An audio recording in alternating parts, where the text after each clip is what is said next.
Hi everyone, it's Sal here. Welcome back to another perfume video. I hope you're doing well. So today I have a declutter video for you. These are all going to be perfumes which I will be getting rid of. So if you live in the UK and you're interested in purchasing any of these from me, just send me an email. If you're new to my channel, then a very warm welcome. I create new videos every Wednesday and Saturday all about perfumes. So if that's something which interests you, then I would absolutely love it if you would click the subscribe button below. And if you would like to be notified every time I post, feel free to activate the notification bell as well. So the first perfume I'm going to be decluttering from my collection is Rihanna Nude. Now I actually quite enjoy this fragrance, but it's just not one that I've been reaching for at all recently. It's a really nice creamy sweet kind of apricot cream white floral kind of fragrance. Kind of reminds me of sweet shampoo, that kind of clean, sweet, feminine smell. Really pleasant, quite a nice scent for out of the shower, out of the bath, things like that. It almost reminds me of a luxurious bath, actually. You know, the sort of smell you would get from bath bombs, soaps, and things like that. So it is very pleasant, but it's just not a perfume I've been reaching for at all recently. So that is Rihanna Nude. Next up today I have Rose de Chloe. Now this is a really nice dewy pink rose, slightly aquatic kind of fragrance. This one is actually really quite nice, but the reason I want to get rid of this one is because I own Chloe Low as well, and to me Chloe Low and Rose de Chloe are quite similar, but I actually prefer Chloe Low. So that is the Chloe fragrance I'm going to be keeping hold of, but this one is going to be a declutter. So that is Rose de Chloe. Next up today we have Chloe Love Story. Now this is a perfume which just completely falls flat for me, you guys. If you watched my video about perfumes I would not repurchase, I mentioned this one in there in one of those videos just because it really doesn't excite me, it doesn't inspire me. It's a nice enough smell. It smells floral, like white florals, slightly citrusy, quite clean and fresh. Perfect for every day. Like there's nothing wrong with the way it smells. It's just, in my opinion, you know, it's not interesting enough for me personally, but that's not to say that it's a bad perfume. I don't think it's a bad perfume. It's just not for me. It doesn't really interest me. There's something quite flat about it. I mean, it's a nice enough white floral scent, but I think the fact that there's something slightly fresh in there, almost slightly citrusy, that's quite off-putting for me because I'm not a big fan of citrusy smells at all, so that might be why this one doesn't appeal to me. But for me, I just find this one really lackluster. It's quite boring to me. I don't know what it is, but it falls flat for me anyway. This fragrance just kind of falls flat for me, you guys, and I'm going to be decluttering it from my collection. So that is Chloe Love Story. Next up today we have La Nuit Trésor Eau de Toilette. This is a really nice perfume. I've had it in my collection for quite a long time actually. It's a really sweet, fruity, berry, so I've kind of just gone off this fragrance, to be honest, you guys. It's very, very sweet and very fruity, like I say, but there's that very distinctive white musk note in here, which I really dislike. It's this screechy, harsh, synthetic white musk note that kind of runs through this scent profile, and I can smell it. It's not that strong, like it's not actually that dominant, but I definitely smell a lot of it. I can pick up on it, and it's quite off-putting to me. It's not something that I always noticed about this. It's more of a recent thing that I've noticed, because that is a note which I've realised recently that I really don't like, so I'm starting to pick up on it in other perfumes now. But that's the reason I don't like this one anymore. It would be a nice perfume if that wasn't in there, but even then I kind of find this one a little bit too sweet for me now, and I just feel like I've sort of outgrown it a bit. But I did really enjoy owning this, and I've very much enjoyed wearing it. I think it's a really feminine, sweet, bubbly, flirty kind of scent, perfect for spring and summer. But I definitely prefer my other La Nuit Trésors more. So I own the original Eau de Parfum, and I also own La Nuit Trésor à la Folie. And I absolutely adore those perfumes, you guys. You probably know if you watch my channel how much I love those two perfumes.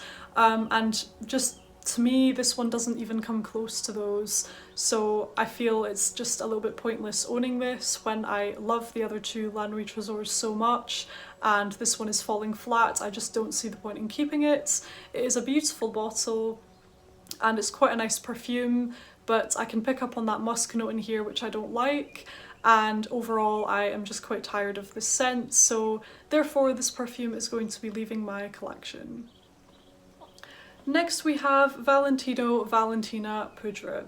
Now again, if you've watched my recent video about perfumes I would not repurchase, this perfume featured in that video, so you may already know my reasons behind decluttering this one, but for me personally this fragrance is very simple in its composition, it's also very linear, and overall it just kind of falls flat for me now, you guys.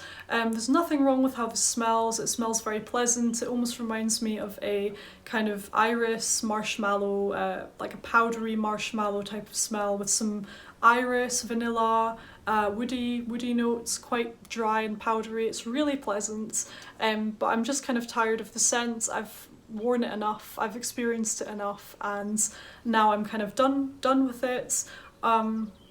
It's a shame because I love the bottle, I think it's a really beautiful bottle, and it's a nice perfume, but I've definitely smelled it enough, and I think it's time to move it on to a new home, to somebody else who would appreciate it more than I do. So that is Valentino Valentina Poudre. Next up today we have Prada Candy. Now for the same reason actually as Valentina Poudre, for all of those same reasons I'm also decluttering this one. So to me this is a very simple composition, it's very linear, very simple. Like I say, I know this scent very well.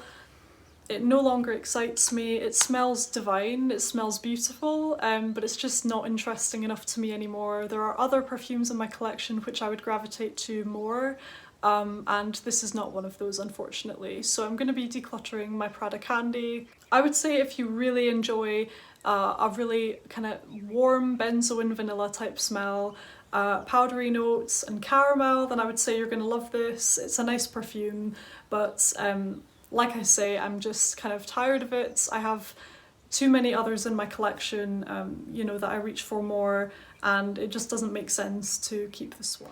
And the last perfume that's going to be leaving my collection is Ricci Rose Extase.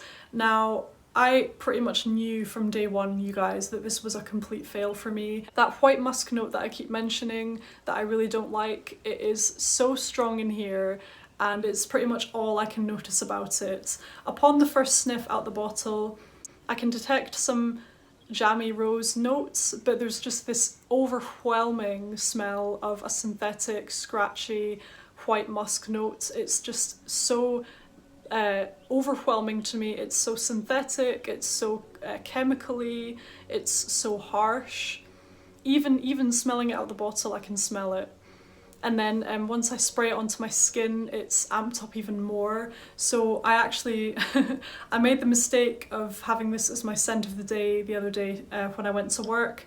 I really wanted to make sure that, you know, I wanted to give it another chance basically, because I know sometimes first impressions can be deceiving, and for sure there have been perfumes which I've tried before that I thought I didn't like, and then I would try them again later and discover that in fact I actually love them. So I wanted to make sure that that wasn't the case with this perfume here, so I gave it another chance. And you guys, I regretted wearing that perfume so much that day. It was just this really harsh, jarring kind of synthetic musk smell that I could smell all day, and it was so unpleasant to me.